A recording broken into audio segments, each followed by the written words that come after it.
This is Horror Podcast.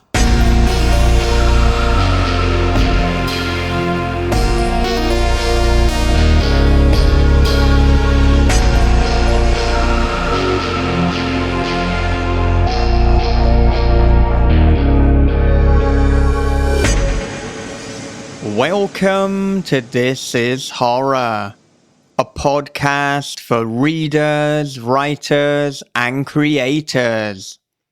I'm Michael David Wilson, and every episode alongside my co-host Bob Pastorella, we chat with the world's best writers about writing, life lessons, creativity, and much more.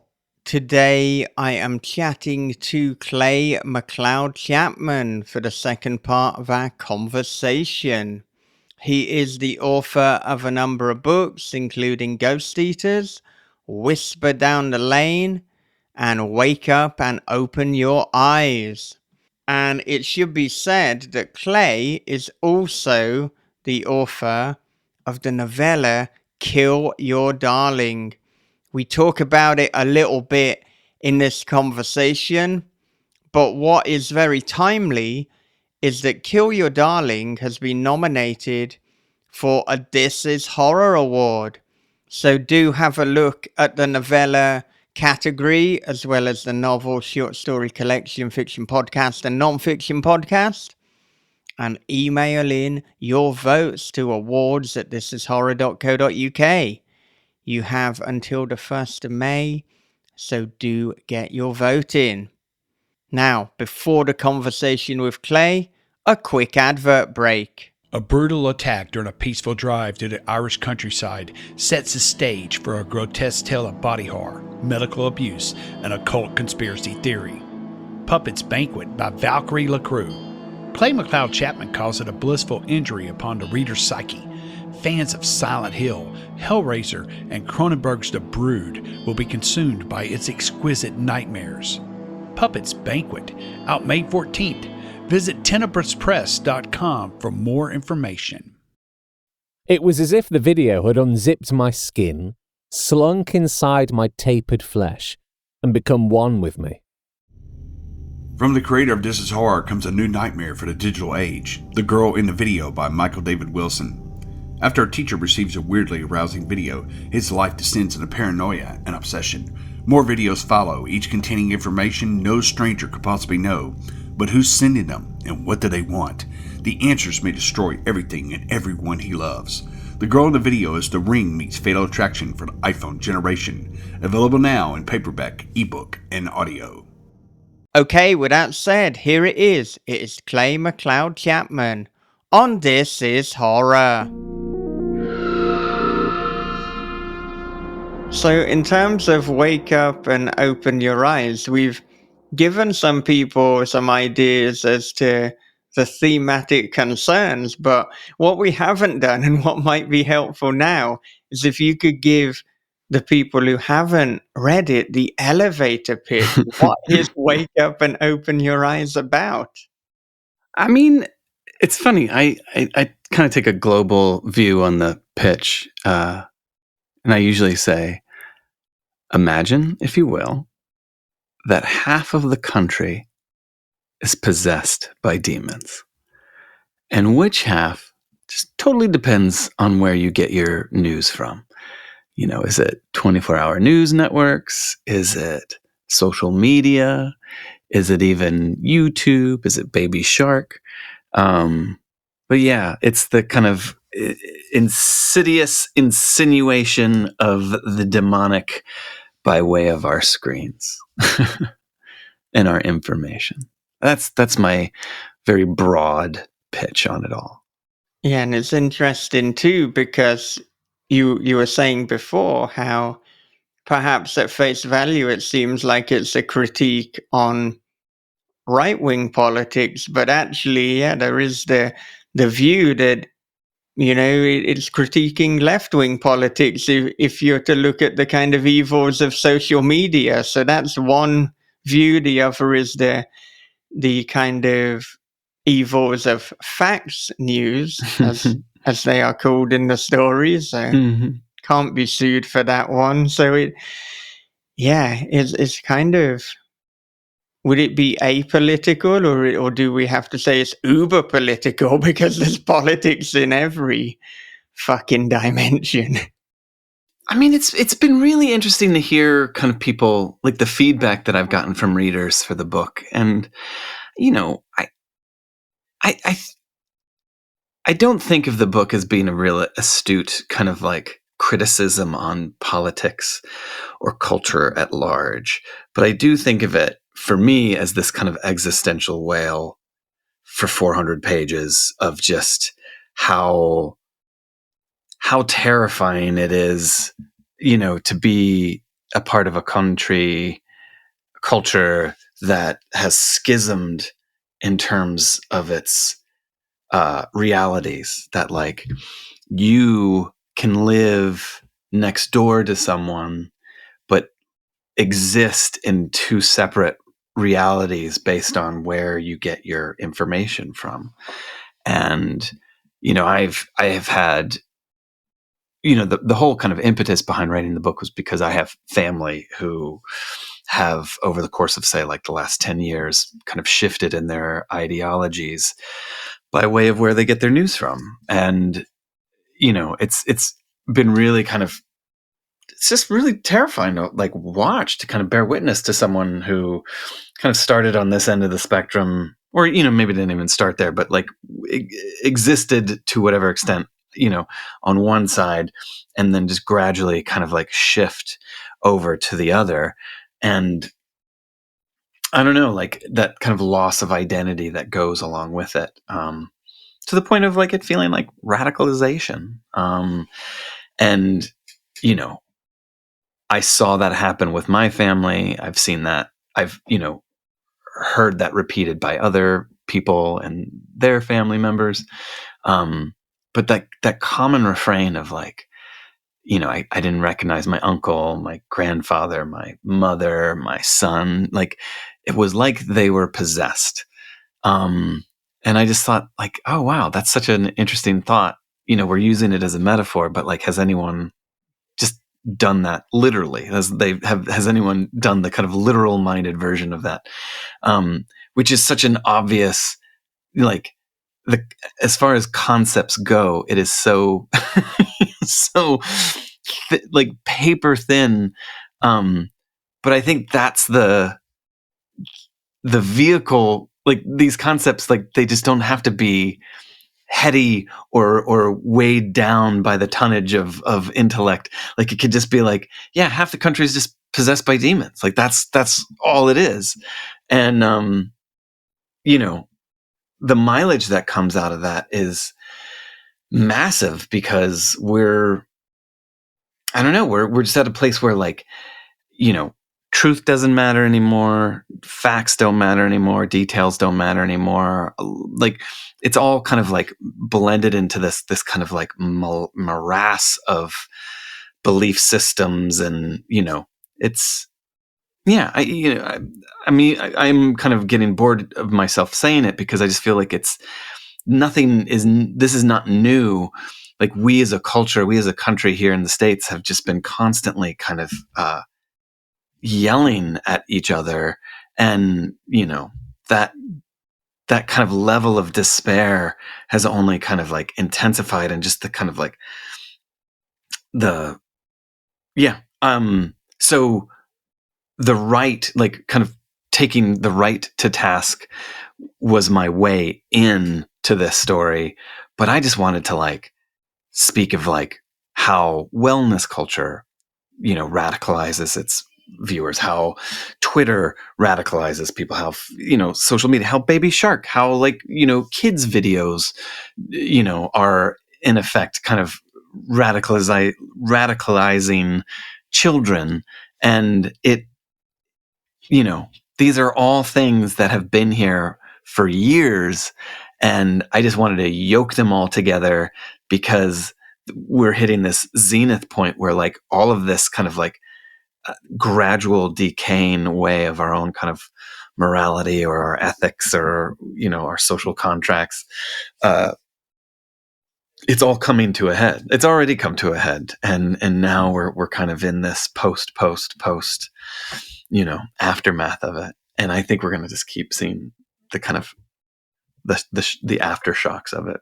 So yeah, this book came out at the absolute worst time because it's the absolute best time. Yeah, exactly. It was interesting. In fact, I mean, particularly if you look at the publication date, or was it January the 7th? For goodness sake, this Yeah. year. Yeah. I mean, it's a strange one because it somehow is more relevant now and was more relevant when it came out than when you were writing it. Yeah. You just didn't realize it, and you probably hoped to hell that it wouldn't be.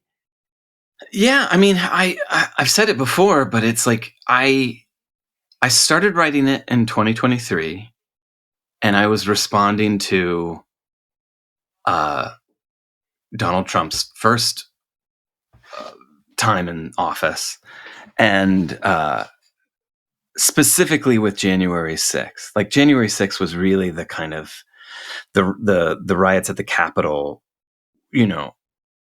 regardless of what you think of that moment, that day.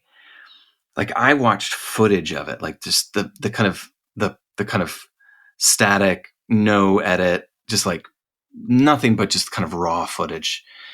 And I just find something so traumatizing of that day, of just like the kind of like the sheer wave of humanity approaching that building, breaking into that building, consuming that building, and then dissipating. And I just, and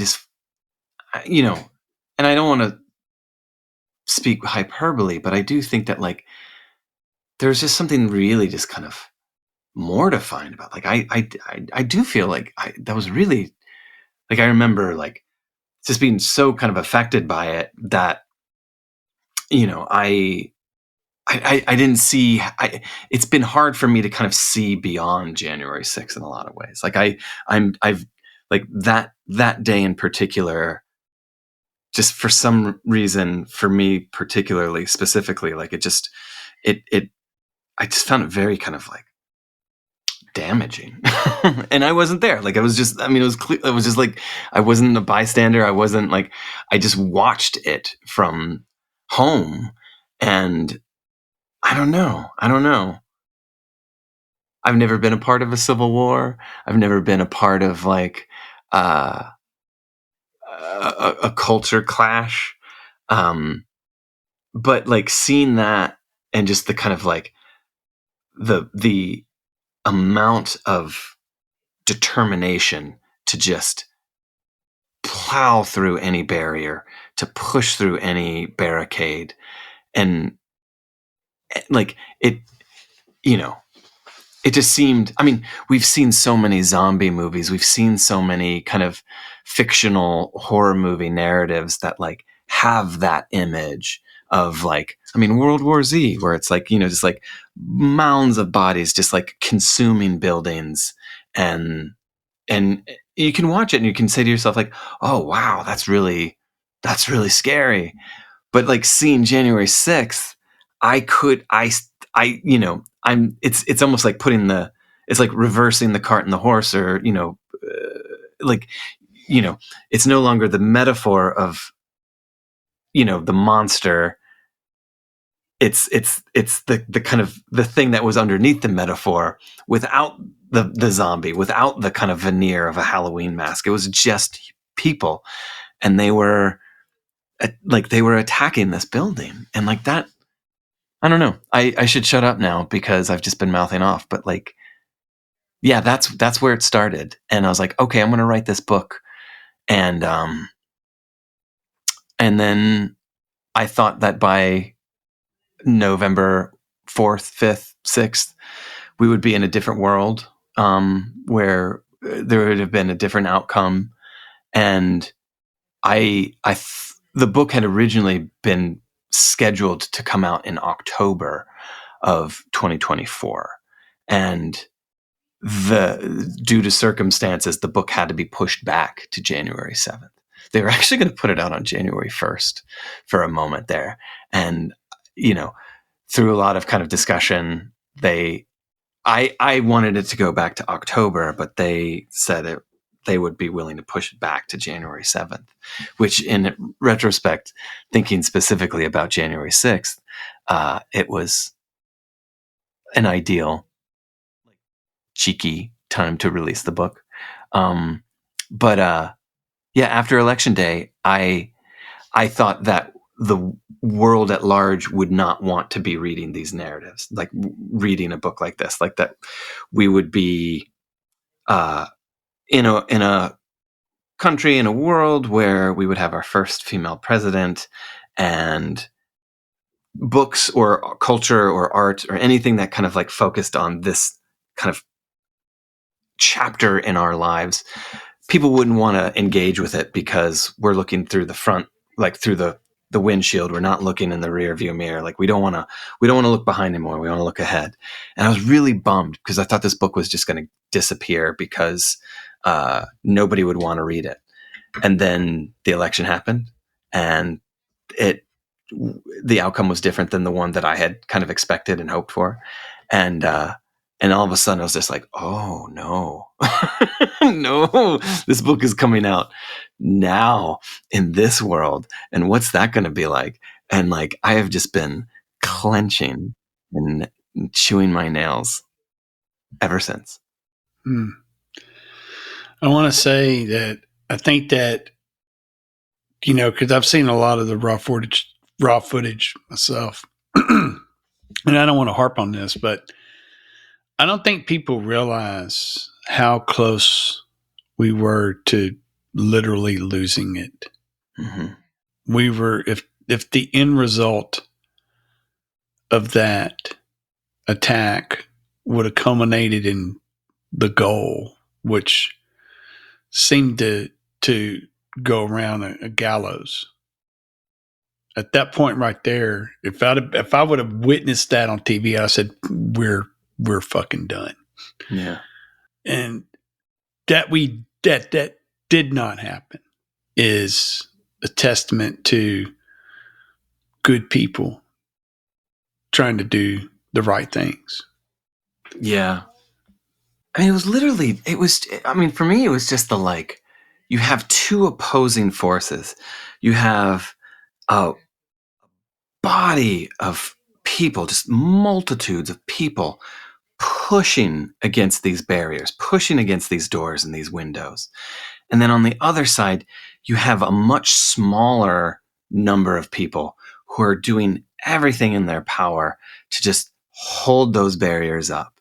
And like that kind of tension point of two opposing forces of humanity, like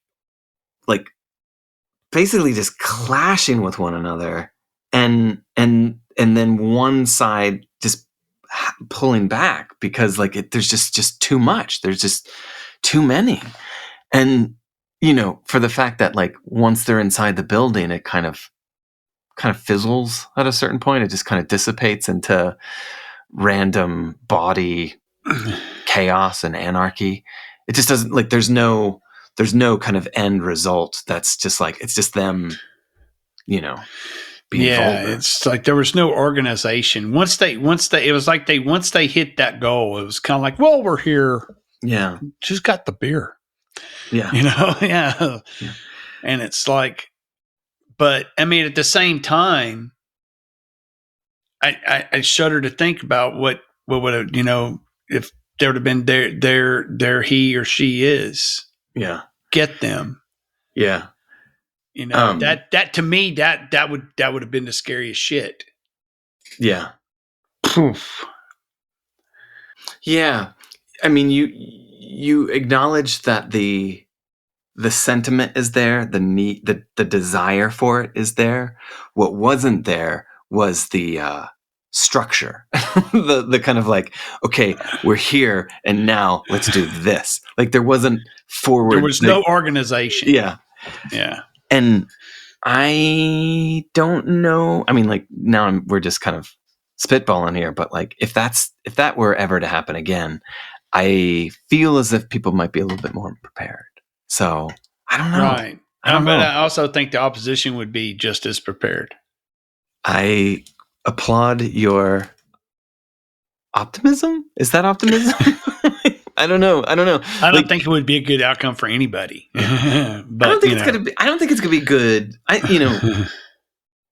Yeah. I don't think the outcome's gonna be good for anybody now. No. But we're just living day by day. We're in real time right now. Whatever happens now has never happened before. Yeah. And like we're constantly living in the now in this way where like before you could be dissatisfied and frustrated with all of these systems, but the systems remained. But now these systems are collapsing and like things just happen. Yeah. They happen at such a kind of exponential rate that it's like, I don't know what's happening right now. Nobody knows what's happening right now. What's happening. Yeah. Which is terrifying. We were talking about, if there would have been a different outcome, if you think about it, it would have been probably the beginning of the end of the horror renaissance. Hmm. So, hey, at least we got more horror. Yeah. Oh God. Yeah. Maybe change the name of the podcast to This is Happy Horror. This is Happy Horror. This is happiness. Cozy horror. Yeah. I don't know if I agree with it, but like that idea that horror does better in more conservative eras of presidency. It's kind of what history shows, but yeah. It seems so crass to think that like it breaks down like in terms of commercial publishing that like that's the case. But yeah, I mean, I'm thinking of American Rapture by C.J. Lead, which was a phenomenal book. Even something like Fever House by Keith Rawson. Oh, yeah. These books that like, I mean, American Rapture is defiantly political in its own way. But like, I don't know. Like, I think that who knows what's going to happen now, right? Like, there's going to be a whole nother crop of books that might kind of speak to this kind of illness. I mean, one thing that Ternana Reeve Dew said on her fantastic podcast with her husband, Stephen Barnes, Life Writing, is that, during these moments of great political despair, let's say, it's really important to kind of do what you can, but to not be so consumed by like the kind of grief and the negativity that you get lost to it. You do what you can, but try not to fixate on what you can't do. Everyone should listen to their podcast because she would have put it much better than me. But I think, that there's a great message to be had there, because if we do get consumed by things that are out of our control, I mean, it doesn't mean that we shouldn't be angry. It doesn't mean that we shouldn't be pissed off about it, but we don't want to, I guess, be paralyzed and to be powerless because of what's happening that's out of our control. Yeah. People need to listen to that podcast, Life Writing. This is the first time we've mentioned it on This is Horror, but Tennant Reeve is great because I feel like I go back to the Reformatory so much, where just the notion of the situation that she puts her characters in, and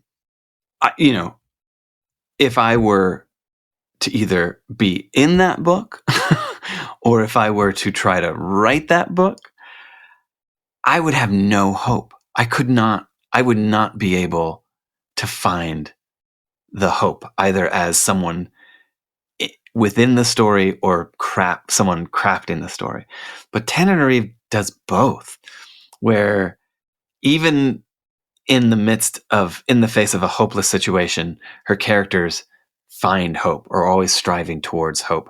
And as the writer of that story, she imbues her text with a sense of hope that, as dire as things are, I, as the reader, never despaired.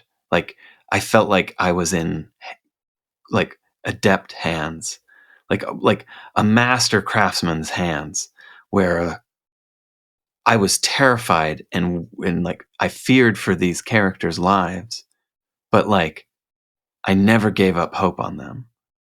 And I think that takes such a rarity.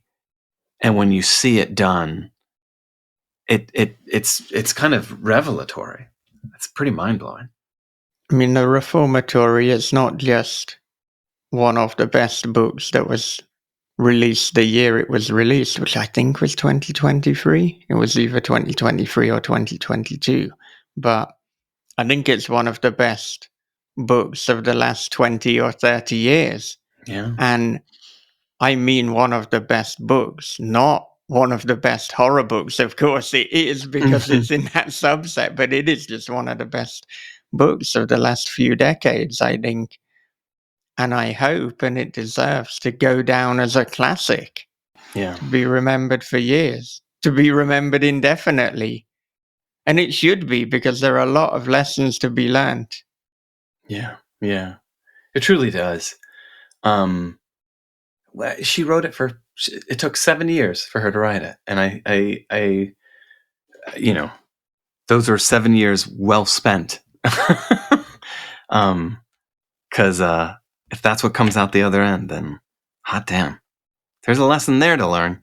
Oh, yeah. Yes. And I mean, you said with writing Wake Up and Open Your Eyes that it was not an enjoyable experience. It was anxiety inducing, it was difficult, it was not a fun time. Yeah, you said your Yeah. fun time is kind of meeting up with fans, doing the book events, networking with the authors. Is it that do you always not enjoy writing, or was it specifically for this book? And if you do always have a difficult relationship with the writing process, was it amplified for this one in particular? Yeah, it was certainly amplified. I mean, it's funny because like each book kind of has its own driving emotion behind it. Like I'll write a book and I'll have this feeling of like, this book is coming from a place of love, or I'm writing this book from a place of panic, and like I wrote What Kind of Mother, oddly enough, from a place of love. And each book, like I just have to kind of like, it's odd, but it's just like, where am I going to write this book? Where is this book coming from? And some books, I just want to have fun. Like I'm going to write this book and it's going to be fun. That doesn't mean every day is fun, but like the kind of joy, like the imbuing that kind of like, this is the prevailing emotion for me. And with Wake Up and Open Your Eyes, it was honestly like just coming from a place where like I had no answers. I didn't know what answers I was looking for. I didn't have a compass, and I didn't have a lot of hope, and I didn't have it was just it was something more active than just despair. Despair feels kind of inactive to me. Like it feels like it's like negating some kind of momentum. I mean, it was literally just like screaming. I just felt like I was screaming onto the page for months, which can't be an enjoyable reading experience, but so it goes. That was like, I just despaired vocally with words. 400 pages. I think it's an addictive and a compulsive reading experience. It's interesting. Would I call it enjoyable? I would say that there was never a point where I didn't want to keep turning the pages. Let's put it like this. It is a very bloody good book. I feel like I felt what I was meant to feel. There was anxiety, there was disbelief. There wasn't a lot of comedy. Although the ghost shark song did make me laugh that you decided to go there.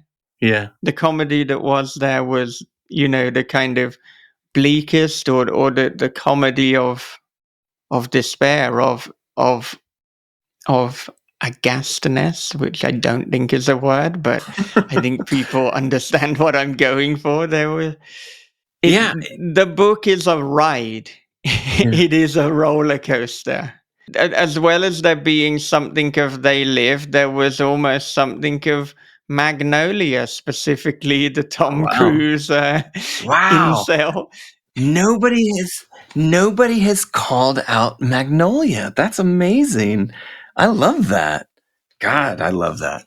I mean, yeah, that prismatic narrative quality of just like watching all these, separate threads, these storylines. I love that. God, that movie is amazing. Has never ever come up before now. Maybe that's because not many people have actually seen Magnolia, or not nearly enough. Gotta love that Paul Thomas Anderson. Mm-hmm. Oh yeah, and yeah. For some reason, even though I'm a voracious reader, a lot of my comps are normally movies, or a lot when I'm kind of comparing things, and just Magnolia absolutely came to mind. Now I want to see that movie again. It's been a while. Yeah. Oh, I love that movie.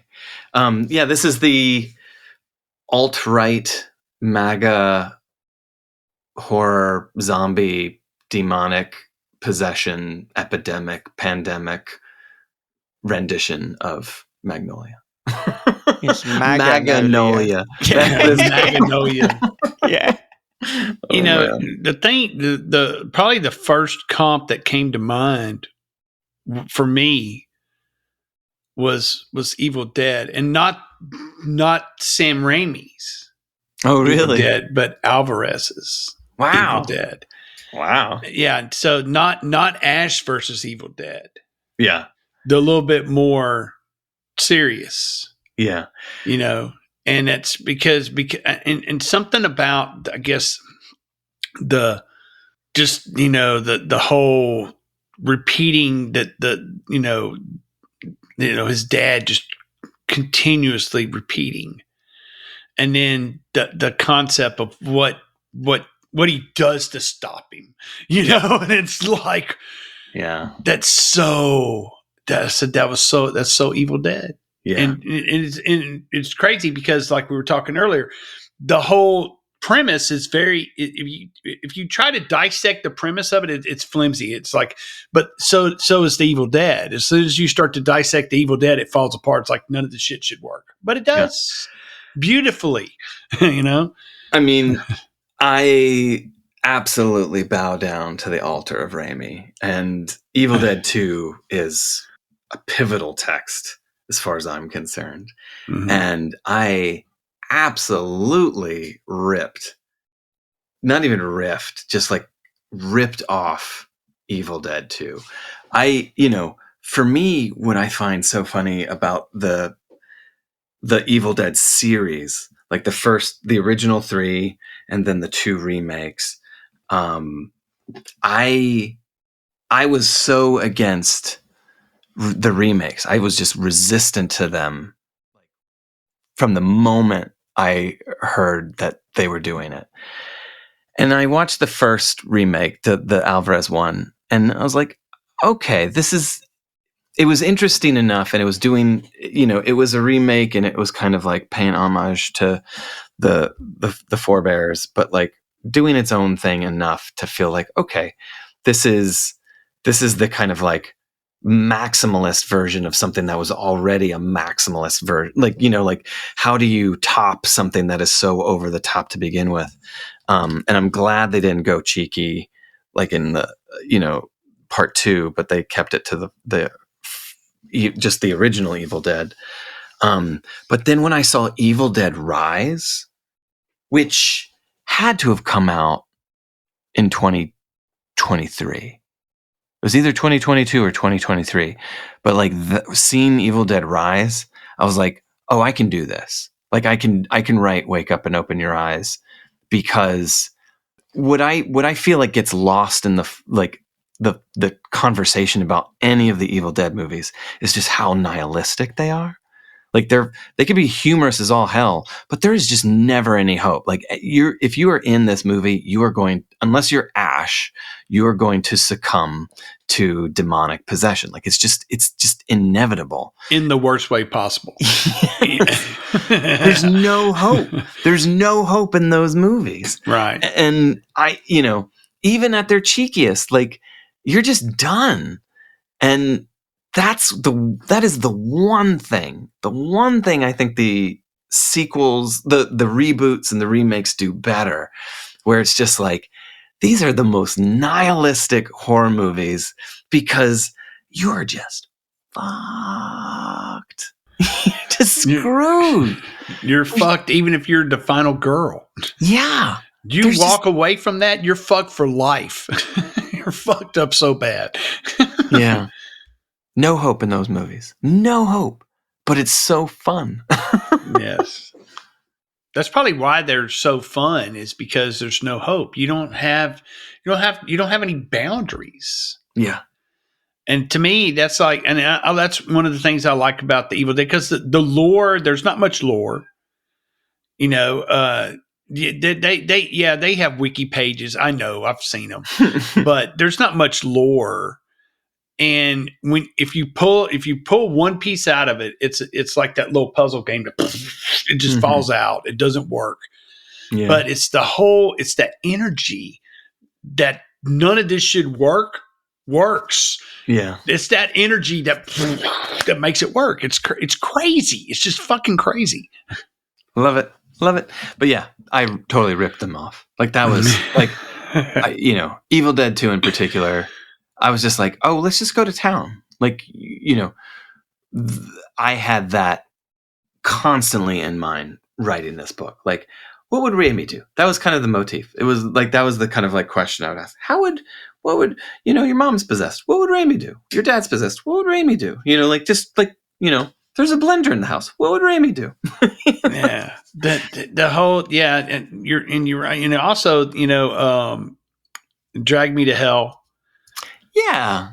I mean, it's just, yeah, I see it's, yeah. Now that it's mentioned, it's like I'm just waiting to, there you go. Love it. I mean, you had reluctance in terms of, what the feedback would be to this novel, what the critical acclaim, what the reader reaction would be. Mm-hmm. So, I mean, we're a couple of months into it now. How are you finding that? And I mean, do you look at your reviews a lot? Do you engage with, negative as well as positive reactions? By engage, I don't mean start replying to them, but, are you receptive to that? Are you reading what's being said? Oh, absolutely. I'm reading everything. If it's out there, I have to read it. And that is not the healthiest choice, but it's the choice I'm making. If I was made of sterner stuff, I would not do that. And there's a part of me that wishes I wouldn't do that, but I do it because I'm weak. And, I'm always like, oh, someone's writing something about me. So I'm going to read it. And I'll be like, oh, they didn't like it. Oh, and that's, the positive way to spin it is that I'm always trying to learn something about these books. Like you put these books out into the world, and then the world tells you what they think. And for me to be a better writer, I'm always like, how can I kind of take feedback and process it so that I can be mindful of it to whatever extent I choose to be when I start working on the next book. And I think one could argue that going to Goodreads for that kind of education is probably not the best. But I guess I'm just looking for a kind of a consensus of like, if you hear the same kind of refrain over the course of several reviews, then it's like, oh, I hear that now because, and for better or for worse, the book is very vulgar, and the book makes some choices that a lot of readers are finding off-putting, which, I would be honest and say that's kind of the point. And feeling like we needed to kind of hit the ground running so that you would understand that, like, in terms of the possessed and who is possessed and who is possessing, that, these are, our bodies are not temples, and they're just, puppets or playthings or toys for whatever these forces are, and they're just going to tear us to shreds. They're just going to run us right into the ground because they don't care. I don't think demons care about the condition of our bodies. It's like once they're in, I don't think they're like, oh, we should probably be mindful of our vessel because we want to make sure we leave them in the condition that we found them. It just doesn't strike me as being demonically authentic. So yeah. But I do find that with reader reviews, what's really interesting for me is that, every book kind of has a ripple. I think of it as there's a lake. It's a smooth lake, smooth surface, and the book is like the rock, the pebble that you toss into the lake. And then the ripple effect of it is how you gauge how far the book reaches. And the initial ripple is usually advanced readers, friends, friendly reads. And that's your kind of initial okay, well, what is this? What do these people think of the book? And that's usually when things are at their warmest and your Goodreads rating average kind of stays close to, somewhere between 4 and 5. And then there's every subsequent ripple. And for me, the challenge is always to break out of that first ripple. You want to get to the next ripple or to the next ripple after that. The second and third ripple are not your friends, not your family, not people who read yours. Those are the people that you don't know and don't owe you anything. And you can kind of see how far it goes based on, the fact that it's not personal to them anymore. And the book is, reaching people that don't know you from Adam. And that's when the kind of tenor of the review also changes into something maybe a little bit less beholden to goodwill and kindness. Because people just be like, oh, this sucks, I hated it. And you'll be like, oh, that's a bummer. But each their own. And I it's so funny because I had this moment where a book talker who had a lot of followers. I've never had a book a book of mine get embraced by a book talker who was anyone but there was this one who was I really like this book. And because this one book talker has however hundreds of 100,000s of viewers, followers, it led to an additional ripple that I've never really had before.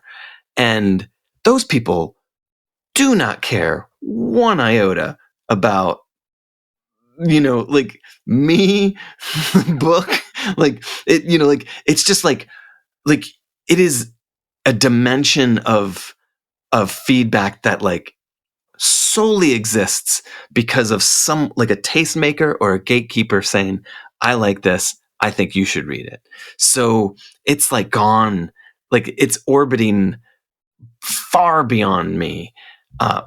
Not really far. Like it's not a bestseller. It's not like, I'm not at that level, but like it has extended beyond my own kind of personal scope. And that's wild. But with that comes a whole new realm of like attention or feedback it's very new. It's very new to me. Yeah, I think I probably know the book talker that you're talking about, because I had a little look at, the wake up and open your eyes Goodreads page just to see what are people saying as well. Because I'm always intrigued as to other people's perception. And then there was one person I noticed had left a very brief review, and I was like, wait a minute, that person has a lot of followers on TikTok, and there's people just being like, right, well, if you liked it, that's good enough for me. I'm buying it, and you can't pay for that kind of press. And if people ask you to pay for it, then you should refuse them. But yeah.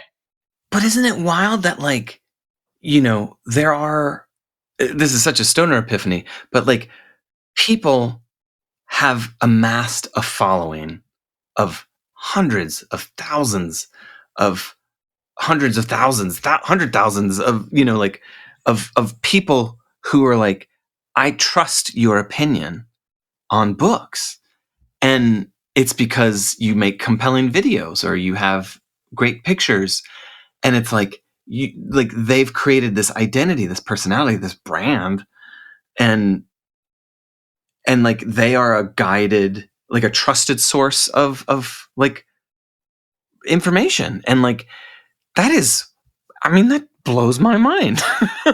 That like, and I, my kind of jaundiced kind of view of it was like, oh, it's probably because they just picked the safe books, like the books that everybody likes, and like, they're not rocking the boat, and like, they might have a controversial opinion every so often, but it feels safe to kind of say like, oh, hey, I just read this new, Stephen King book, and wow, and it's like, and like everybody like plays along.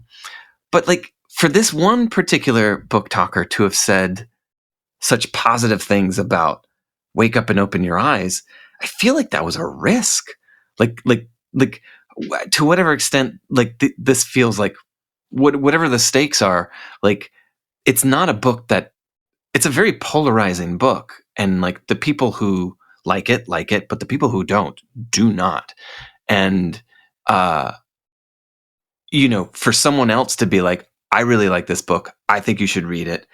Well, now she's putting herself at stake, like at risk, for saying that she endorsed this book. And like, I did a moment of like doing a little bit of a deep dive of like just looking at the comments and seeing like how people were responding. And like some people are like, oh, I hated this book. And I was like, I felt a little guilty because I was like, oh my gosh, here's this book talker who's saying nice things about my book and telling people that they should read it.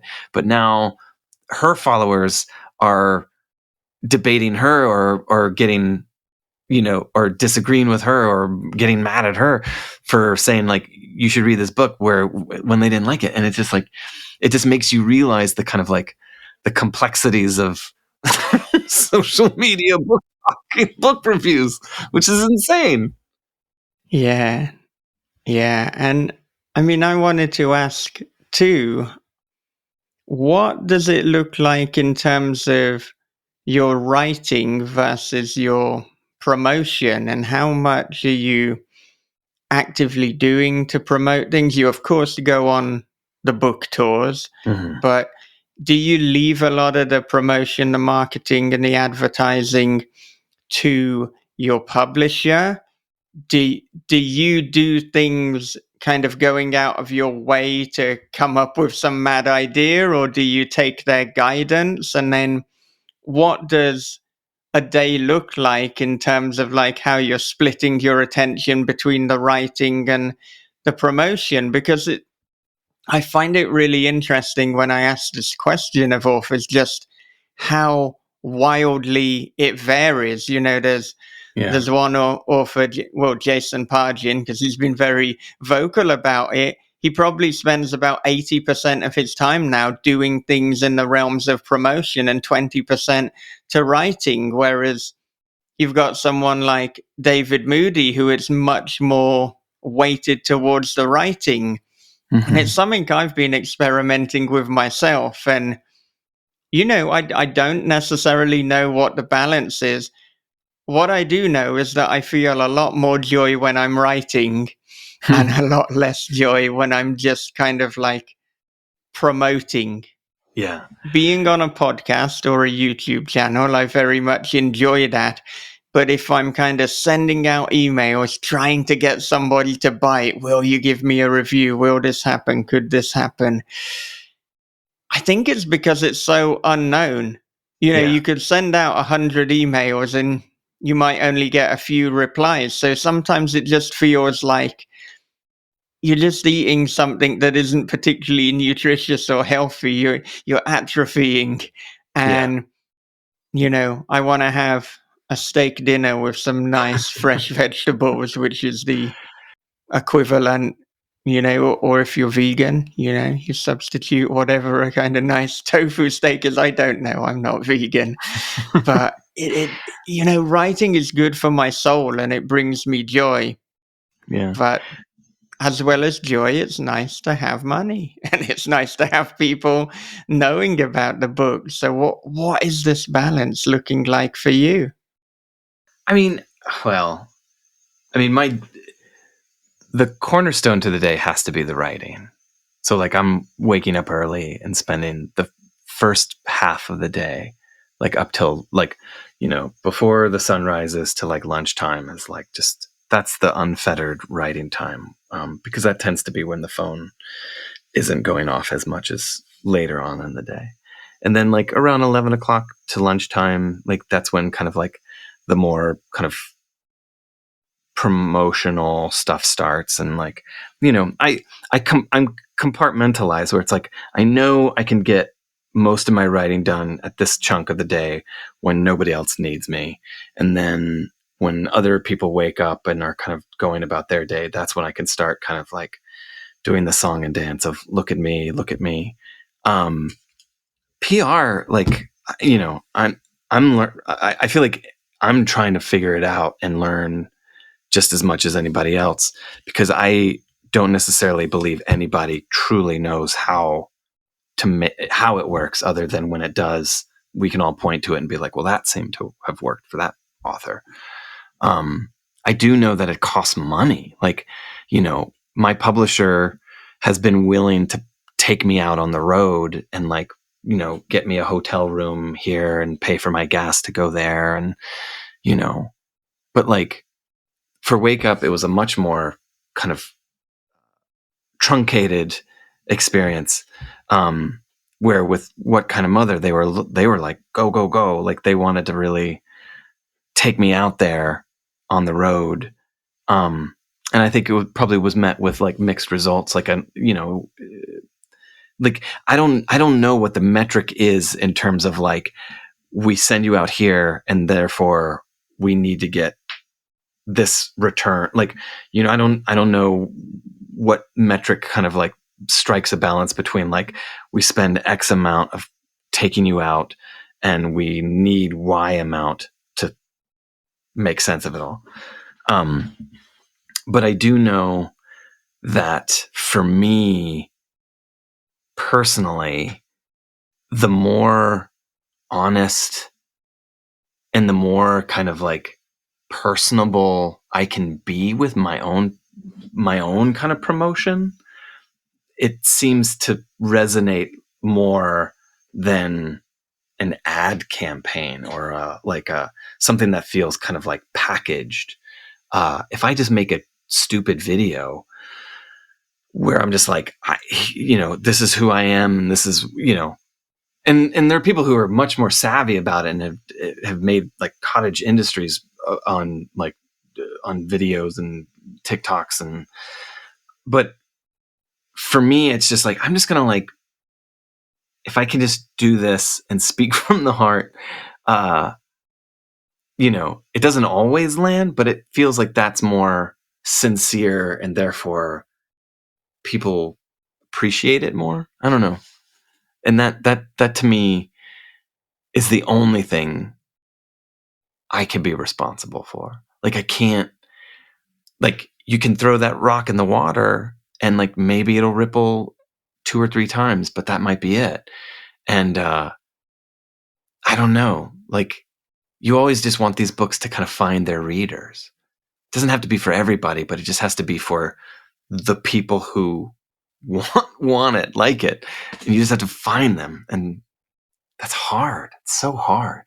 And I wonder too, I mean, along those lines, if you are willing to speak about it, it would be interesting to know a little bit about what the marketing input from the publisher looked like for Wake Up and Open Your Eyes compared to Doug at Bad Hand Book with Kill Your Darlings, Darling, and then Stay on the Line with Alan at Shortwave.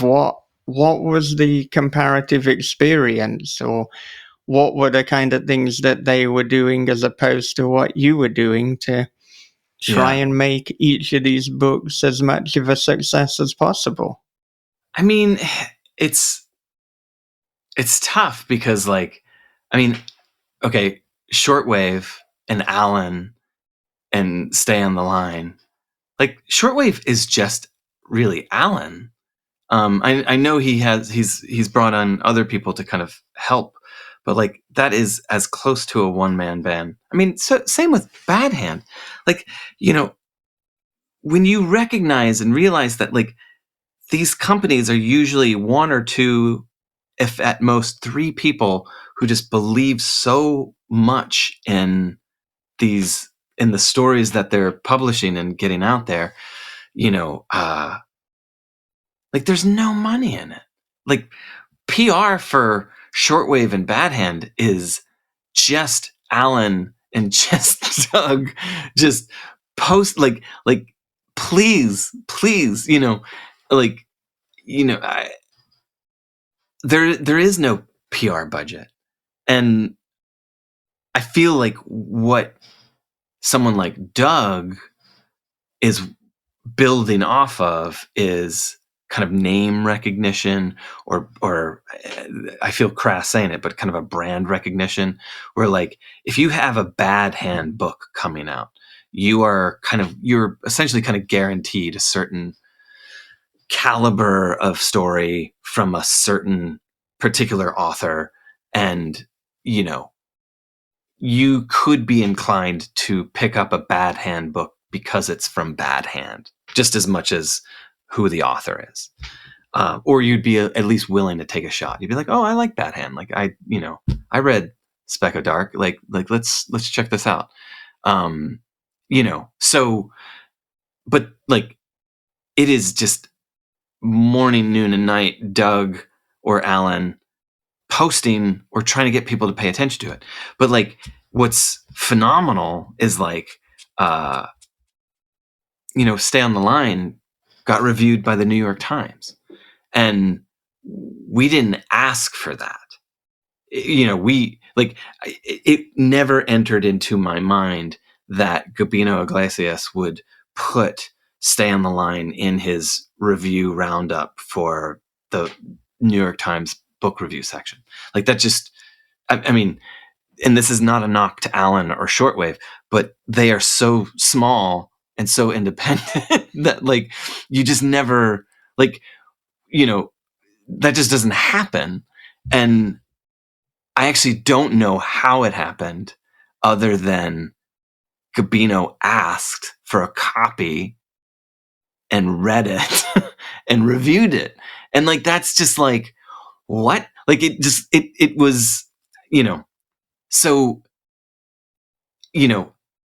maybe the thing that is being that I'm intuiting here is that it's at a certain point, if you put in the legwork and the time, that outlets or PR sources or review sites suddenly kind of pay attention to either the author, the publisher, or on these kind of micro independent levels, because if they're putting out work that kind of merits their attention, they'll say so. They'll do something.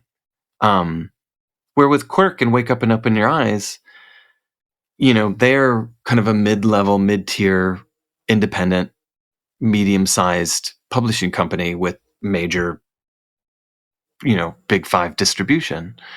And it was a constant conversation of how are we going to package and promote this book, which is polarizing and is going to effectively rock the boat for anyone who picks it up, for better or for worse.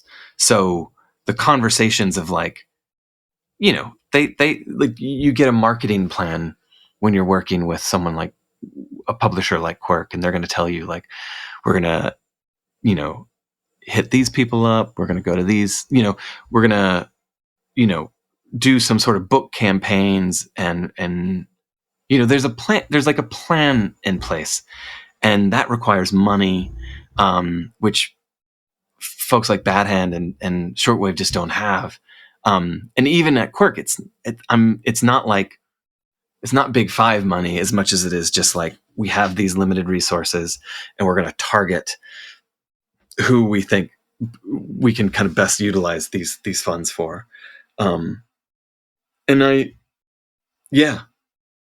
But I think, and I don't want to get in trouble by saying it, but I think that everybody's just waiting for lightning to strike. That no one knows for sure if any of this is ever going to work, and you can just hope that it does. And when it doesn't hit, you're just oh, okay. But if it does, you're what? Wow. But at the end of the day, I don't think, unless you're a publisher who has the money to say, oh, this is the book that everyone's going to be reading next year, and then you just dump money onto that book being the book, which happens to certain select books. But for us mere mortals, we're just waiting for word of mouth to get, it's that ripple effect. You just have to get beyond, you have to get 4 or 5 rings out, yeah. So on a similar note, we have a number of people who are listening who are kind of first-time authors, or they've just wrote their first few books. If you're at the start of your career, you had a novel ready to go, you got different options. You can send it to a smaller publisher, you can send it to a larger publisher, you can send it to an agent, or you can independently publish it yourself. In what order would you kind of target these options? Are there any you absolutely wouldn't do? What would be your strategy? Oh man. I'm a pretty meat and potatoes kind of guy, so I would do it in probably a traditional order of agent first, and have the agent submit it to the larger houses. And then based on the feedback that you would get from the editors at those big houses, if they take it, great. And if not, then I would expand the kind of submission pool to smaller houses. And then based on that and what feedback you get from them, if there are no nibbles, I would then publish it myself. And that probably is what, a year, if not more, of your life right there, that you've gone from seeking out an agent to seeking out a traditional publisher to seeking out a independent publisher to publishing it yourself. That's a long time. But I feel that's the order I would do it in. But if there's a clock ticking and you like want if you want the book out tomorrow, then maybe reverse it and publish it yourself, and then see if you can kind of build a readership to then get the things like an agent or a contract with either a large or independent sized publisher. But yeah, I think that would be my guess. So in terms of trying to get an agent, at what point would you abandon that? Like, how many would you send the book out to? Or if you felt you're not getting enough bite, would you then target the smaller presses, or would you write another novel and try to get the agent with the second one? I think these are questions and things that people, can consider a lot, and they're things that people will ask me. And of course, we have the caveat always that your mileage may vary. So to claim McLeod Chapman answer, this shouldn't be, the definitive answer for everyone. But I think it is interesting to ponder. I mean, I got my first agent. I didn't buy it, but I like sat in a Barnes and Noble with a copy of the Writer's Market, and I combed through that thing.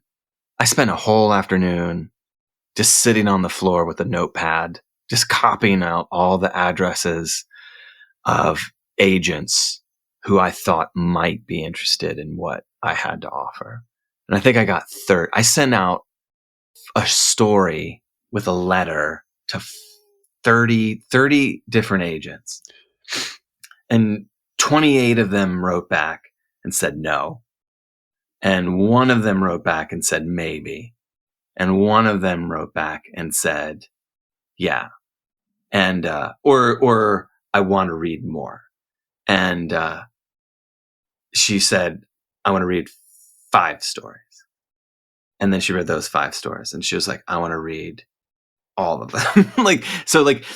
It was a process. So it wasn't like she said yes right away, but she was like kind of testing the waters a little bit more and more, dipping a toe in, dipping a foot in, dipping a leg in. Mm-hmm. And you snail mailed though. Oh yeah. I mean, this was like, that's a point that's important. Days. Yeah. This was 2000.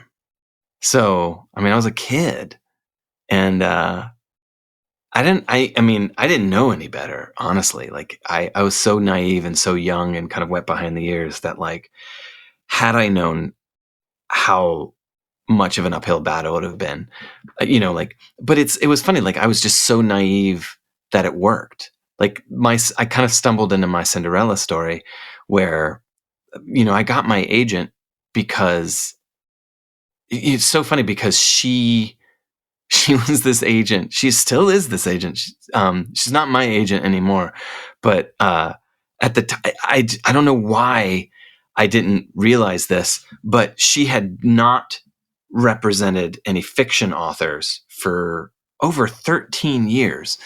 And I sent this letter out of the blue, and she was like, oh, this is charming. This guy clearly didn't read the breakdown clear enough. But she was like, you know what? I'm going to give this guy a shot. like she literally was like, oh, silly boy. Like, let's see. She was like, I'm willing to give this a gamble. And it paid off. Like, she got me a 2-book deal with Disney. And and she was like, oh, this is, I think I've got something here. So she started representing more fiction after that. So, and it was just kind of dumb luck that, like, I didn't read clearly enough to, like, know that she was not a fit, but she ended up being the one. She was my first agent. So, if your question is, how long do you go before you give up or do something different? I mean, like, I don't think none of these things kind of exist in a vacuum. Like, I think you can kind of do like a multiple, like very different, like different things at the same time of like constantly like reaching out to agents and waiting for them. I would, in terms of writing the next book and putting this current novel down in order to write something new, in order to engage agents, I wouldn't do that unless I had been given specific feedback, editorial feedback from an agent or from an editor who was like, this isn't ready, or this is not going to sell, or this is not going to, like, if you're hearing that and you're hearing it enough times from different people, then it might be wise to pivot to a new thing. And those books never go away. They're there and you can return to them. Kill Your Darling is actually really a good example of that. But yeah, like I feel like stories don't die. You just might have a harder time or a longer road to hoe to get them into the right hands of the right people. Yeah, and I definitely think, if one is querying with one book and then they switch to another, in my mind, it isn't that they would then abandon that original book. It's just like, well, maybe this isn't the one to reel in an agent. I think with Josh Malerman, like he was going to query a different book rather than Bird Box to begin with, but it was Bird Box that became the first book. So possibly a similar story with Chuck Palahniuk as well. Isn't that wild? Yeah, I think if we believe in our stories, then we absolutely shouldn't give up on them. But sometimes there is an awareness that a book might be a tougher sell. So, I mean, my forthcoming book, Daddy's Boy, which from the title to begin with, you can tell maybe that this isn't the one that you send out to the most esteemed literary agents. And it's a dark comedy rather than being a comedic horror, so like the emphasis is on the comedy this time. And it's kind of known that in fiction, dark comedy is going to be a harder sell. So I've got the awareness. I had the awareness. This wasn't the one to reel in an agent. So I decided to independently put it out. I just thought, let's just see what happens. It's completely an experiment. So I think thinking about, if you've got 3 novels, for example, you're in a very good position because you can think which is the one that might attract the agent. And often, if the agent likes what you've got, they'll be like, okay, well, what else do you have? Or what are you working on? And it's like, well, I've got this weird book about an estranged father-son, and there's a lot of dick jokes in 75,000 words. Are you interested in that? No, Michael, we're not. Okay, well, don't worry. Here's another more traditional Japanese horror. So it's just like throwing things out there and seeing what sticks. It's, God, like you said before, it's an experiment. It's fun and games. You never know what's going to make it. Yeah. That's part of the fun. And for some people, part of the anxiety. It's like, what do you mean it's fun? I don't know what will happen with Daddy's Boy. It could absolutely tank, or it could tap into the dick joke zeitgeist, which is not something I thought I'd say on This Is Horror. Or, it cannot do well. And then in 10 years' time, Zach Galifianakis reads it. He talks about it. Boom. Yeah. There you go. It's amazing. Like, I just feel like we're all playing the kind of long game here. You just have to survive longer than anybody else. If you could just outlive everybody else. Yeah, that's all it takes. Easy peasy, right? Yeah. But I don't want to be like 90 years old. My book I wrote 30 years ago is finally found its home. I'd rather be 90 and alive than be, This is true. Yeah. Edgar Yeah. Allan Poe, and you die not knowing how bloody Good you were. Yeah. good, important, Yeah. just such a part of the literary canon. So it's like, please, if you see value in what I'm doing, let me know before I'm dead. Yes. It's no good anymore when I'm dead. But I mean, you got a book, Michael, that's polarizing. Clay's got a book that's polarizing. I think that right now, if you're doing polarizing stuff, that's where it's at. It really is, because you don't want to be that you don't want to be that middle ground right now. The middle ground isn't getting noticed. It's the stuff that people either love or hate. And if it's both things at one time, then I've bought a lot of books because someone said they couldn't stand it. And I'm like, I've seen a lot of movies because someone said it sucked. I'm like, well, I want to see for myself. There you go. Yeah, I think it's a good time just to take a stance, Yeah. rather than like going down the kind of straight, like the middle, like just take a stance. You said that Kill Your Darling had an interesting journey and was very much a kind of long game. So I know that we're coming to the time that we have together, but we got to talk at least a little bit about this. So, I mean, let's talk about the journey from the initial idea to the publication. I mean, the publication, like, it's wild because I honestly feel like Kill Your Darling should not be out. It's a book that, like, it wasn't that it was cursed, but like every step of the way, like it just felt like it was never going to go. But I don't know, did I give up on it? I probably did give up on it. But like in 2015, I wrote like a short story version of it, like 10 pages. And it never went anywhere. I don't know what I ever did with it. I don't think I did anything with it. Like, didn't send it out, didn't do anything. I am with a management company that, like, that does film and TV stuff and publishing stuff.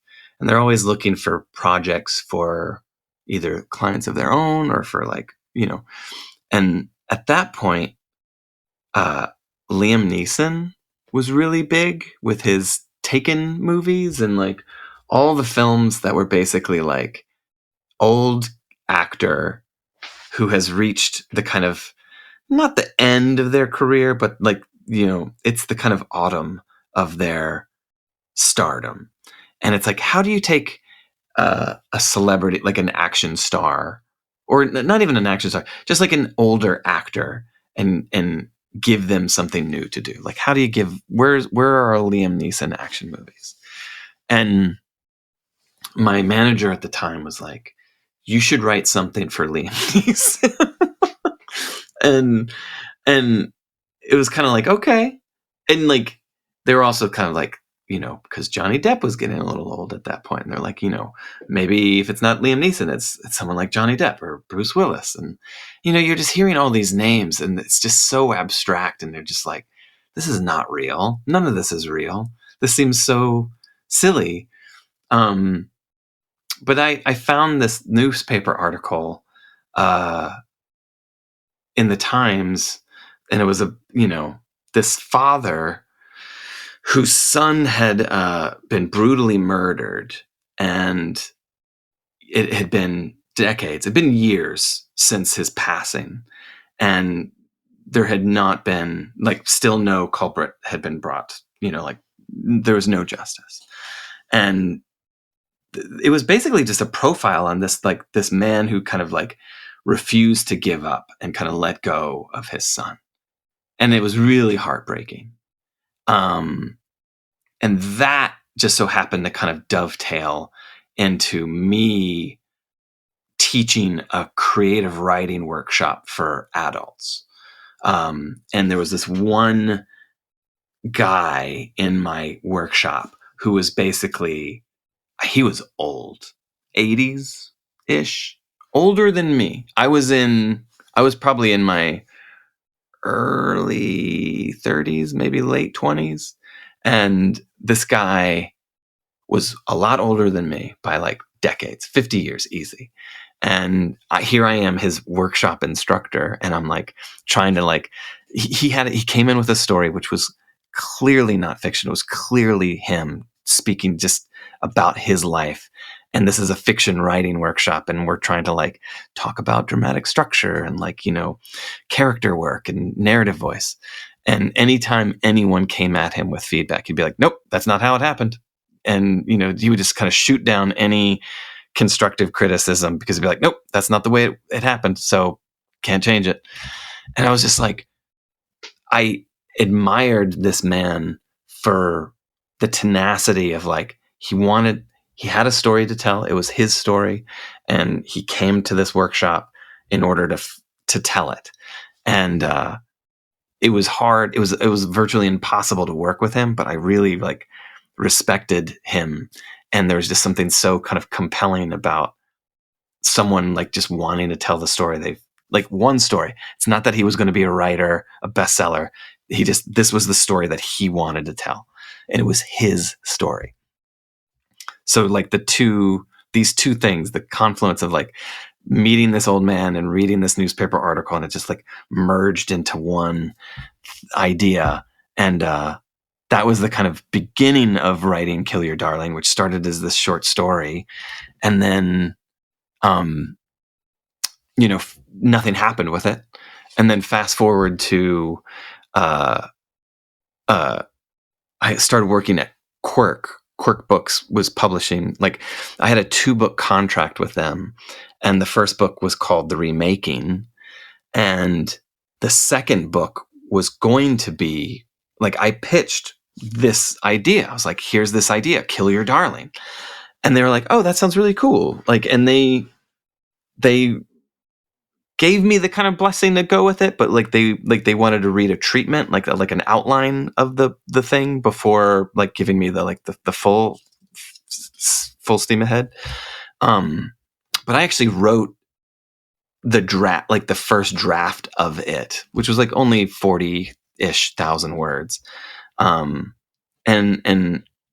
I was like, I sent it to them, and I don't know if they ever read it, but they read the outline of it, and they definitely read the outline of it. And in reading the outline of it, they realized that that's not the book that they wanted. And they kind of couched it in these friendly terms of like, we don't think this should be your next book with us. You should write something else for us. And so what I had, what I hadn't anticipated was that they would want me to like write something else because I had written this thing already. And I was like, oh shit, I have to start all over again. And we pivoted, and I wrote this other novel for them, and it turned out fine. And that was all before COVID times. And, but I had this thing that I had written, and nobody, like, Quirk didn't want it. Like, my editor didn't want it. I didn't know if she even read it, but like I had it. So I just like sat on it for like several years. So that was like 2019. And then 2023, there was an open submission call for novellas at another publisher, who I don't know if I should name them or not, so I'm not going to. I'm not like going to gossip, but like, like there was this publisher who was like, we're looking for novellas, send us your novellas. And I submitted it. I was like, I would love to work with these people. This would be amazing. I'm going to just give it a shot. I have it. Like, let's do it. And I think they got deluged with like submissions. I think there were like 700. There were like hundreds of submissions. And, I don't pity the poor intern editor who had to read like all of these submissions. But like, you know, when you do it virtually, you know, like on Submittable or wherever, it's like you get to see the placement. You know, you're like 200th in line, 50th in line. You know, I kid you not, I finally made it to number one. Like there is one manuscript in front of me, and once they read that, they would get to mine. And I literally, no hyperbole here, I stayed at number one for over a year.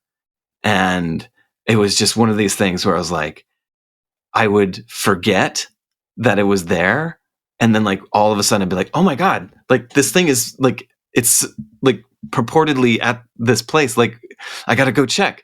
And it would always be at number one for a year, over a year. And then finally I was in a social event, you know, in a scenario where I was like there with some of the editors at this publishing house. And I was like, hey, you know, you did this open call like 2 years ago now.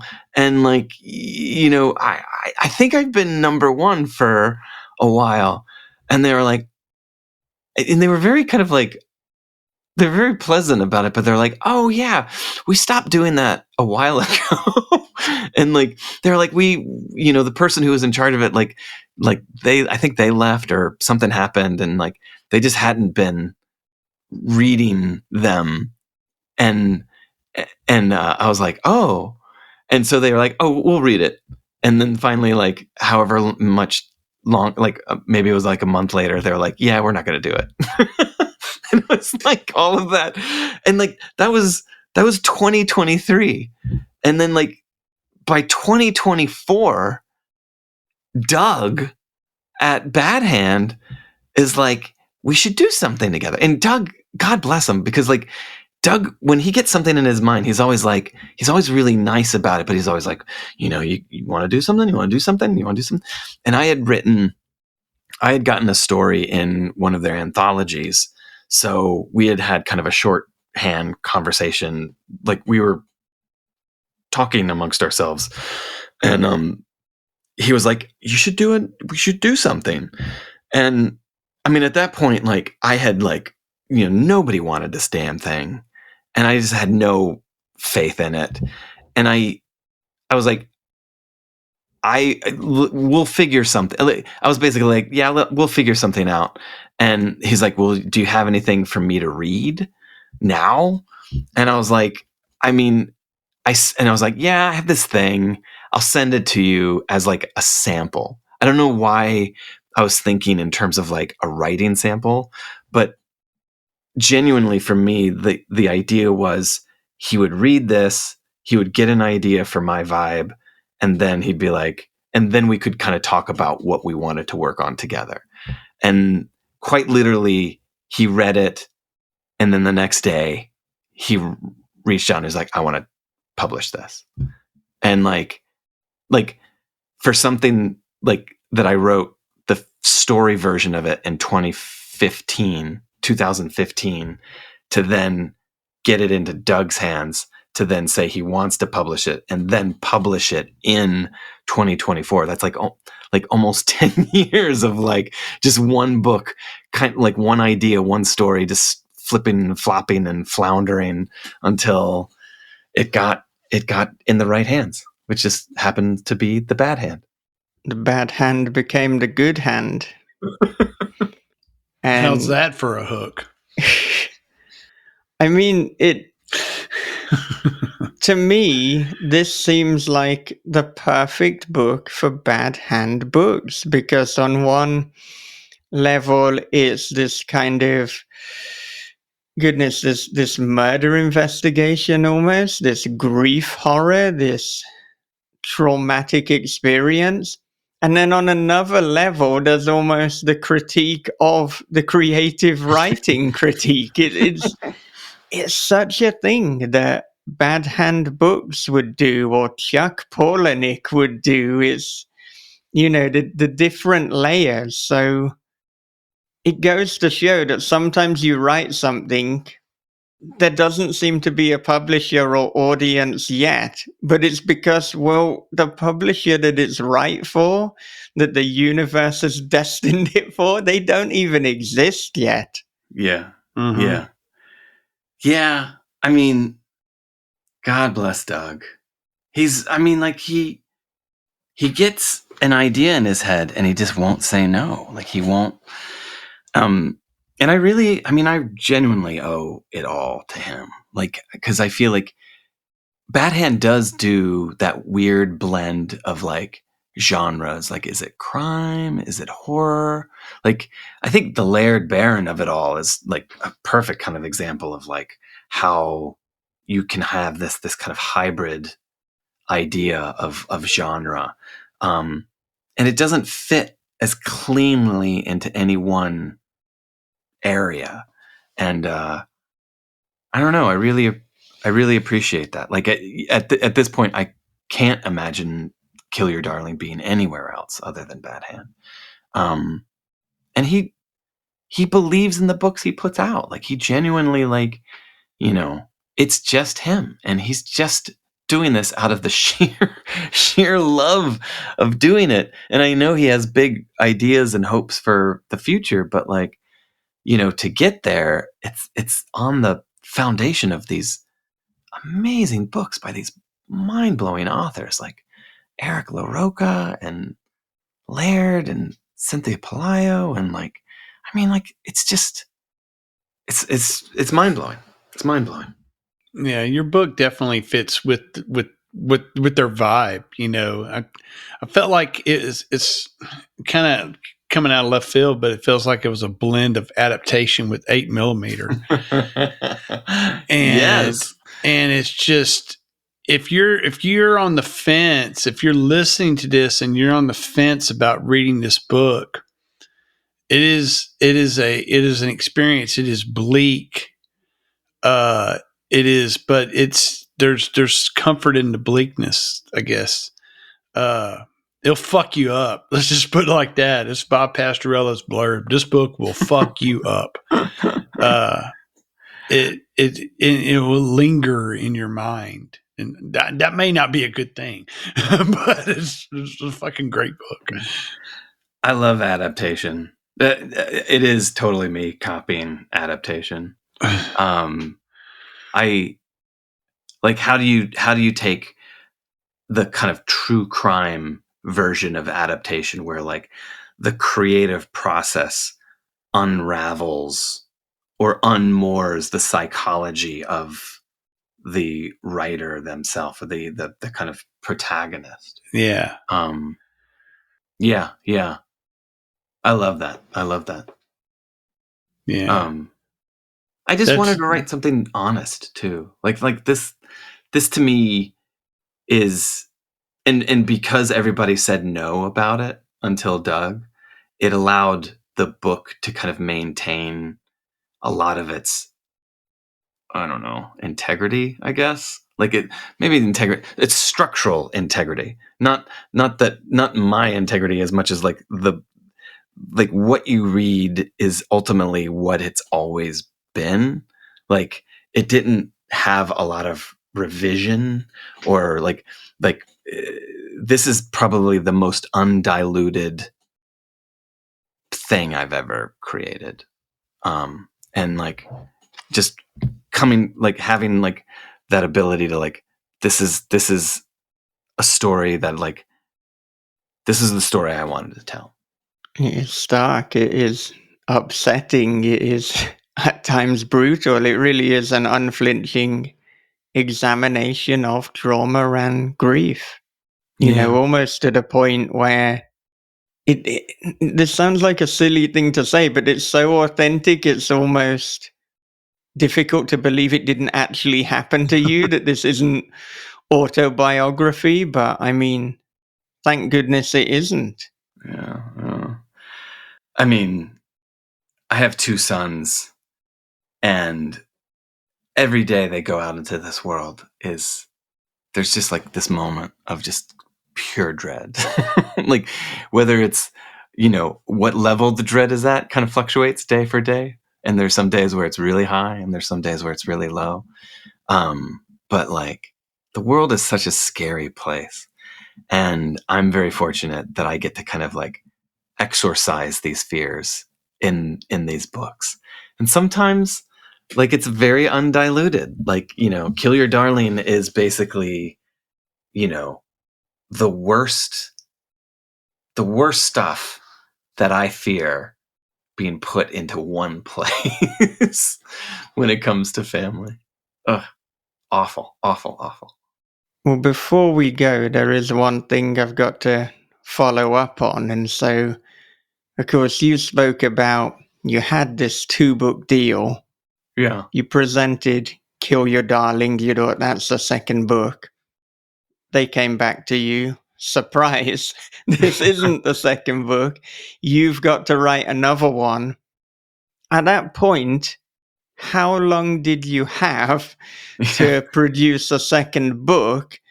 And to give people some context, did you have a second book? Did you have a second idea? Did you have half a book? What was going on at that point? I mean, I usually have a kind of buckshot kind of mentality where I usually pitch anywhere from say like 3 to 5 to sometimes 10 different ideas. And like I've been very fortunate to work with editors who are appreciative of the kind of like collaborative process. Like for me, it's very rare to be like, this is my next book. Like it's usually like, these are the ideas, these are the stories that fascinate me. Which one do you feel you jive with and vibe with the most? And when it came to Kill Your Darling, there was a moment where my editor was like, this sounds interesting. I want you to flesh it out so that we can read more. So she like, I can't remember the exact number, but it had to be like 3 or 5 different ideas. And we led with Kill Your Darling. And what she discovered in me fleshing it out in the outline was that it wasn't a supernatural horror story. Like I think that like this really kind of carves its way into the kind of psychology of the main protagonist, but like whether or not there is a ghost or a supernatural element, that's very subtle and very kind of like quiet, where I think my editor had assumed in the initial pitch that it would be more, that the supernatural elements would be more. And it just wasn't. So she was like, oh, that's not as good. so, but what we had were all the other story ideas that I had pitched in that initial kind of volley. So she was like, okay, we're going to put this one down. Why don't you do this one? And the one that she picked was, turned out to be what would be my next book with Quirk, which was called Whisper Down the Lane, which was all about the satanic panic. And, you know, it ended up being, I think I had like a year and a half to write that one. So I only like ultimately lost maybe 3 months, if that, maybe even like 1 or 2 months. Psychologically speaking, for me, it was definitely a bummer because it was like I was in the world of Kill Your Darling, and like I was already imagining like the world of like putting this book, like living in this world of this story and putting it together and collaborating editorially and like, you know, making it a thing. So the hardest part for me was pulling out of that and putting myself into the mental headspace of a completely different story. And I was really nervous and a little scared about that. And I had kind of anxiety about that. So, but what actually was, what I remember is that that anxiety actually kind of transferred into the writing of Whisper Down the Lane. And it actually kind of became good kind of fuel for that fire, where I did something that I've never done before and tried to write about something that I never really written about before, and therefore everything kind of felt like there was like an inherent risk within the process of writing Whisper Down the Lane. So it all kind of worked out ultimately in the long run. But yeah, it's just funny how these things kind of happen.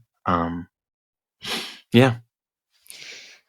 Well, thank goodness it wasn't a case of you've got 2 months, we need a completed manuscript. Because we've heard things like that before, but Yeah. I mean, I can kind of see from a commercial point of view and ease of selling something how Whisper Down the Lane is much more a second book. Yeah. You know, I mean, Kill Your Darling, it's so ambitious. It is more a kind of, want to be at least on kind of book 4 or 5. That's Yeah. Yeah. I mean, I think Kill Your Darling has come out when it needed to come out. And, it's a really kind of small, handcrafted story. And, it doesn't have the reach of a lot of the other books that I've been fortunate enough to get out there. But I have to have faith that it's going to find its readers. But it's just long game. It really is just like knowing that, like, if one person says, "Oh my God, you should read this," that it'll find people. And I'm just really happy that it exists, because I mean, 10 years, 9 years is a long time for, and enough people said no to be like, oh, okay, I guess not. This one isn't going to do it. But Doug pulled it out of the scrap heap of eternity. what a wonderful note for us to begin to wrap up on. So, I mean, where can our listeners and viewers connect with you, particularly with social media being so divided these days? Where is the place? Where is the platform if they want to get in touch with you? Oh my God. I wish I knew. I mean, I'm doing them all really poorly. I'm still on Twitter. I'm on Instagram. I'm on Blue Sky. I'm on Threads. I'm on Facebook. I'm on TikTok. And I'm one of those, I post and I jump. I don't scroll. I don't exist there. I just put it and then bounce. So I'm just there. I'm doing them all poorly. Find me anywhere, folks. You show up to the party, you put your face in, hey guys, and then you go down the street to the next party. I mean, I kind of do, which is awful, but yeah, there you go. I think it's what a lot of us are doing because, attention is so fragmented at the moment. And I've found for myself, just as you think one of the platforms is the one where you're getting the most engagement, then suddenly it becomes crickets and another platform is where people are responding, and nobody's quite found their way. There's not a consensus. So, yeah. And I think that's actually just the way it's going to be. I think it's all going to fragment and fracture. So some people are over here and some people are over there. And it's do you go to all of them, or do you just hop onto one island? It is the ultimate dilemma. There is no answer, and we're all out of time. So do you have any final thoughts to leave everyone with? Oh my God. First off, thank you to both of you for, bringing me back. It's always, I don't know, there's always this moment of trepidation where you guys, being on This Is Horror is I feel like there's certain kind of podcasts and interviews that you really want to bring your A game to, because that it matters in this way that is oh God, I just want to make sure I don't shit the bed. But so thank you. I really appreciate it. And yeah, I mean, I'm thinking about all the writers, but like, we're all just navigating, right? We're just trying to figure this out. I don't think anyone has the answer. I defy Paul Tremblay to give us his answer. Like, what is the answer, Paul, if you're listening? There you go. It's over to Paul. Mhm. Thank you so much for joining us. Thank you, guys. Thank you for listening to Clay McLeod Chapman on This Is Horror. Next time we will be talking to Lena Valencia. If you want to hear that and every other episode ahead of the crowd, support us at patreon.com/This Is Horror. There are many perks and you can get all the details at patreon.com/This Is Horror. And if you haven't done so already, I would love you to pre-order my forthcoming book, Daddy's Boy. You can pre-order it from the This Is Horror website, or you can pre-order the ebook on Amazon. Now, before I wrap up, a quick advert break. It was as if the video had unzipped my skin, slunk inside my tapered flesh, and become one with me. From the creator of This Is Horror comes a new nightmare for the digital age, The Girl in the Video by Michael David Wilson. After a teacher receives a weirdly arousing video, his life descends into paranoia and obsession. More videos follow, each containing information no stranger could possibly know. But who's sending them, and what do they want? The answers may destroy everything and everyone he loves. The Girl in the Video is The Ring meets Fatal Attraction for the iPhone generation. Available now in paperback, ebook, and audio. A brutal attack during a peaceful drive through the Irish countryside sets the stage for a grotesque tale of body horror, medical abuse, and occult conspiracy theory. Puppet's Banquet by Valkyrie LaCrue. Clay McLeod Chapman calls it a blissful injury upon the reader's psyche. Fans of Silent Hill, Hellraiser, and Cronenberg's The Brood will be consumed by its exquisite nightmares. Puppet's Banquet, out May 14th. Visit tenebraspress.com for more information. Well, that about does it for another episode of This Is Horror. Now, a good way to support us is to leave us a review on the Apple Podcast app or website. And we got a new one recently from Brian Noonan. Now, Brian says, if you love horror fiction, there's no better podcast. It's been my go-to podcast for years. It's the interviews, insight into the art of writing, comprehensive examination of the genre's best literature, and two very insightful hosts. By now, they seem like old buddies. Thank you, Brian, and you are an old buddy too. We've worked together on some of your fiction. You're a great guy, you're a great writer, and I appreciate the support, and I know that Bob does too. And with that said, that is all for this episode of This Is Horror. So join me again next time when I will be chatting to Lena Valencia. But until then, take care of yourselves, be good to one another, read horror, keep on writing, and have a great, great day.